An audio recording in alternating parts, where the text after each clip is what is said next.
Ini kenyataan. Jadi Indonesia kita harus sadar bahwa kita tidak hidup sendiri. Perang Ukraina akan berpengaruh kepada kita.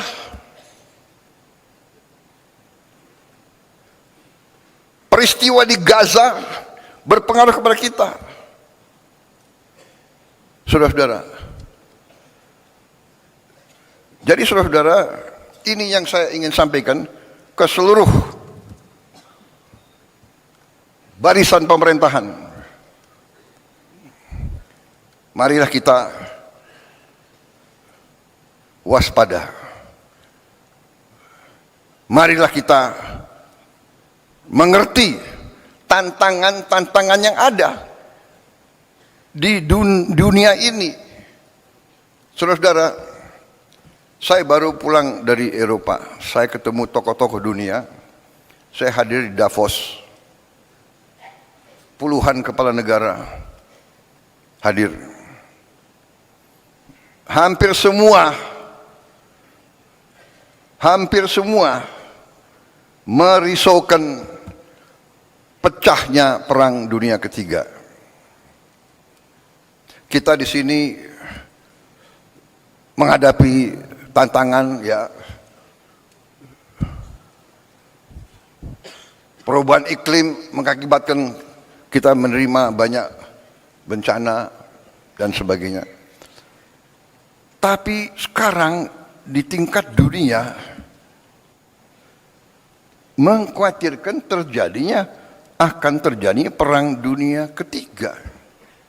Saudara-saudara, ada simulasi. Kalau terjadi perang dunia ketiga nuklir, kita yang tidak terlibat saja pasti kena. Kita akan kena partikel-partikel radioaktif. Mungkin ikan-ikan kita nanti akan terkontaminasi semua. Akan terjadi nuclear winter. Karena debunya akan menutup matahari. Dan menutup mataharinya tidak 1 tahun, tidak 2 tahun, tidak 3 tahun. Para ahli mengatakan bisa winternya itu puluhan tahun. Ini yang dibicarakan di dunia. Karena itu saya jalankan sebagai mandataris meneruskan warisan pendiri-pendiri bangsa kita. Saya menjalankan politik luar negeri yang menganut tetap garis kita bebas aktif tapi non-aligned, non-block. Kita tidak akan ikut fakta militer manapun.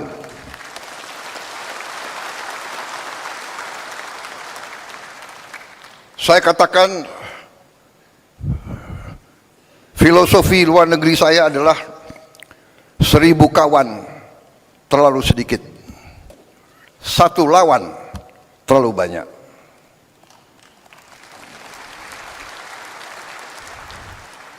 Satu lawan, apalagi 1 musuh. Itu garis kita. Tapi kita mengerti semua. Ya, kita mengerti semua. Kalau kita sungguh-sungguh mau non-blok, kalau kita sungguh-sungguh mau tidak terlibat dalam fakta, kalau kita sungguh-sungguh mau bersahabat sama semua, berarti kita sendiri. Kalau kita diancam, kalau kita diserang, tidak akan ada yang bantu kita, saudara-saudara. Percaya sama saya, nobody is going to help us. Karena itu dari awal Bung Karno mengatakan kita harus berdiri di atas kaki kita sendiri. Dan Panglima Besar kita yang pertama, Panglima Besar Sudirman mengajarkan kepada kita, kita harus percaya kepada kekuatan kita sendiri. Saudara-saudara, dengan segala hormat kepada para pakar yang pandai dan pintar, yang punya banyak gelar, saya hormati mereka. Tapi dunia ini adalah keadaan nyata, bukan keadaan ideal. Saya selalu mengingatkan, mengajarkan yang berlaku di dunia ini sekarang adalah yang kuat akan berbuat apa yang mereka kehendaki. Yang lemah akan menderita. Itu yang kita lihat hari ini. Kita lihat di mana-mana. Jadi saudara-saudara, tugas saya sebagai presiden, sebagai pemegang kepercayaan rakyat yang disumpah, saya harus menjaga bangsa ini. Saya harus menjaga rakyat ini.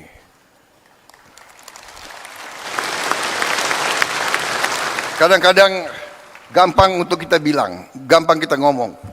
Tapi kadang-kadang tidak gampang untuk dilaksanakan. Kadang-kadang hati kita bergejolak. Tapi kita harus senyum. Karena kita sudah memilih akan baik sama semua. Untuk melindungi rakyat kita. Kita tidak bisa emosional. Kita tidak bisa terlalu idealis. Karena yang berlaku adalah dunia nyata, saudara-saudara. Karena kita tidak mau perang, kita harus siap untuk perang. Kita tidak niat mengancam siapa, tapi selalu mereka ganggu kita. Kenapa saudara-saudara?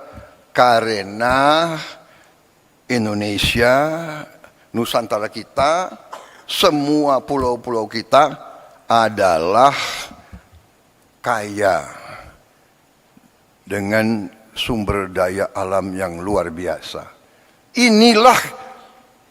Karena inilah negara-negara Eropa ratusan tahun ke kita.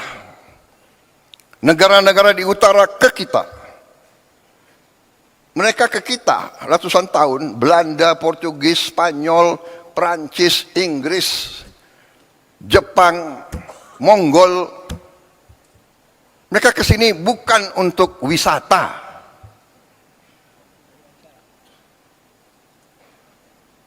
Mereka pertama datang mau dagang. Karena bangsa kita baik, kita nih genetika kita nih baik, ya kan? Kita suka dengan tamu. Benar? Suka dengan tamu. Semua suku, kalau kedatangan tamu, diterima dengan baik. Walaupun rakyat kita miskin, tamu datang diterima dengan baik. Kalau hanya bisa kasih nasi pakai garam, itu dikasih. Presiden Singapura yang sekarang pernah cerita sama saya, waktu dia masa muda, dia sama istrinya keliling di Sumatera, di Sulawesi Selatan. Karena waktu masih muda, mereka apa itu? Backpacker ya? Backpacking. Jadi naik bus, numpang. Satu saat di tengah sawah, hujan badai, mereka kesasar. Tahu-tahu ketemu anak kecil membawa mereka ke rumah orang tuanya. Mungkin di Sulawesi Selatan, saya tidak tahu namanya apa.